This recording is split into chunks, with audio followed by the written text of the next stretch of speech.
कल मेरी दाढ़ी में जोश गिरा था। मैं दोबारा नहाने गया था। तुम कुकर चने पर चढ़ा के मेरे पास आई थी। उस वक्त रसोड़े में कौन था? कौन था? मैं 125 करोड़ देशवासियों से यह पूछना चाहता। नमस्कार भाइयों बहनों, मेरा नाम है रक्षित शर्मा। यह है मेरा यूट्यूब चैनल जिसका नाम है जावा ऑन जोक्स। जैसा कि आप समझ सकते हैं कि इस यूट्यूब चैनल में हम सीखने शुरू करने वाले हैं जावा को। और चैनल का थीम है जोक्स एंड कॉमेडी। मतलब हम लोग एक कन्वेंशनल स्टाइल ऑफ टीचिंग से हटके एक non conventional style of teaching में जाएंगे। मजाक मजाक में सीरियस कॉन्सेप्ट्स को सीरियसली ऐसा समराइज करके याद कर लेंगे कि हमारे कॉन्सेप्ट्स एकदम स्ट्रांग हो जाएंगे। तो स्टार्ट करते हैं हमारा channel. Please like and subscribe.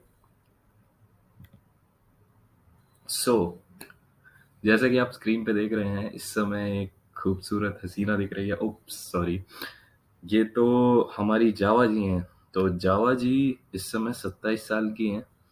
Born on 1996। इनकी लाइफ का एक ही उसूल है, कोड एक बार लिखो और वो कोड हर जगह चलेगा। Write once run everywhere.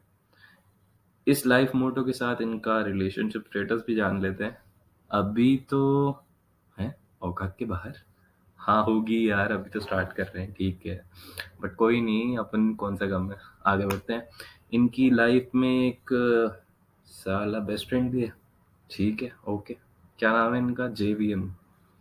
देखते हैं क्या है ये जेवीएम, मिलते हैं इनसे आगे। तो भाइयों बहनों, सबसे पहले जावा को चलाने के लिए हमको 4 प्रोसेस से गुजरना होगा। 4 स्टेप्स हैं कोई भी जावा कोड को चलाने के लिए। आपको ये 4 स्टेप तो करने ही करने होते हैं। तो सबसे पहला स्टेप है सोर्स कोड लिखना। आप क्या कीजिए, एक फाइल बनाइए। फाइल मैं उम्मीद कर रहा हूँ कि हम सब लोग बेसिक तो जानते होंगे, और अगर नहीं भी जानते तो तुम भाई हो यार अपने, यार तुम्हारे लिए जान दिया जरा। सब कुछ बताऊंगा कैसे क्या करना है। इस पर्टिकुलर स्लाइड को एज एन इंट्रोडक्शन देखो। नेक्स्ट आने वाली स्लाइड्स में अपन देखेंगे कि कैसे इसको इम्प्लीमेंट करना है। तो अभी बस पढ़ते जाओ, सुनते जाओ, फ्लो में चलते जाओ।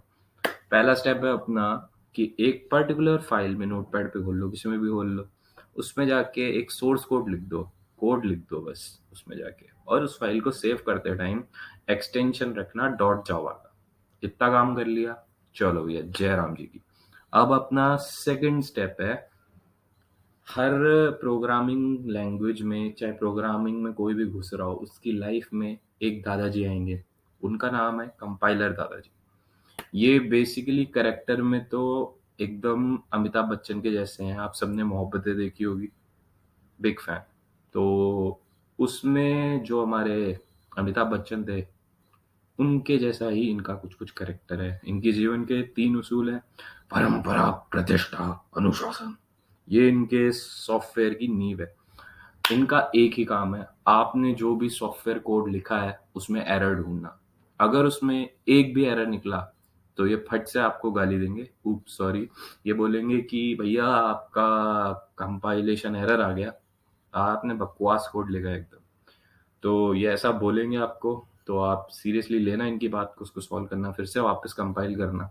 अगर इनको लगा कि आपका कोड ओके है तो ये क्या करेंगे कि आपके कोड को उठाएंगे, उसको कन्वर्ट करेंगे एक डॉट क्लास फाइल में, और वो अपने आगे वाले स्टेप में भेज देंगे। तो कंपाइलर जी ने अपना काम कर लिया है। सोर्स कोड जो पहले डॉट जावा में था, अब कंपाइलर ने उसको पास किया, और पास करने के बाद उसको डॉट क्लास फाइल को आगे भेज दिया एज एन आउटपुट कोड। अब ये आउटपुट कोड क्या है? ये आउटपुट कोड जो आप डॉट क्लास फाइल देख रहे हो, ये बेसिकली होता है बाइट कोड। जावा को चलाने के लिए बाइट कोड में कन्वर्ट होना बहुत जरूरी होता है, क्योंकि अब रोल आने वाला है फोर्थ स्टेप में जावा के बेस्ट फ्रेंड का, जिसको मैंने पहले भी बताया था, बहुत कमीना है। इसको जावा से कोई मतलब नहीं है, इसको बस बाइट कोड चाहिए। तो जावा का आपने लाइफ मोटो समझा था, राइट वंस रन एवरीवेयर। तो आपने एक बार अपना जावा कोड लिख दिया। जावा कोड आपका जावा कोड कंपाइलर ने बाइट कोड में कन्वर्ट कर दिया। अब जिस मशीन के पास उसके ओएस के स्पेसिफिक, उसके सॉफ्टवेयर के स्पेसिफिक उसके अंदर जेवीएम इंस्टॉल्ड है, जैसे मेरे लैपटॉप में जेवीएम होगा, और हर एक मोबाइल में भी हो सकता है, एंड्रॉयड में भी हो सकता है, अलग अलग डिवाइसेस में जिन जिन पे जेवीएम इंस्टॉल्ड है, वो उस बाइट कोड को अंडरस्टैंड कर सकता है, जो जावा का कोड का बाइट कोड कन्वर्ट हुआ है उसको समझ सकता है, और उस पर्टिकुलर जावा प्रोग्राम को रन कर सकता है उस पर्टिकुलर मशीन में। तो ये काम था जावा के बेस्ट फ्रेंड जेवीएम का, कि बाइट कोड को अंडरस्टैंड करना और मशीन पे रन करना। अब हम अपनी नेक्स्ट स्लाइड्स में देखेंगे कि कैसे इस चीज़ को, 4 स्टेप प्रोसेस को एक्चुअल में इम्प्लीमेंट करते हैं। इसके लिए कुछ प्री रिक्विजिट सॉफ्टवेयर्स हैं जो हम डाउनलोड करेंगे। कैसे डाउनलोड करना है आपका भाई बताएगा। फिर उसके बाद हम ये 4 स्टेप्स इम्प्लीमेंट करेंगे, and then we'll move on to other concepts. Thank you all, I hope you like it.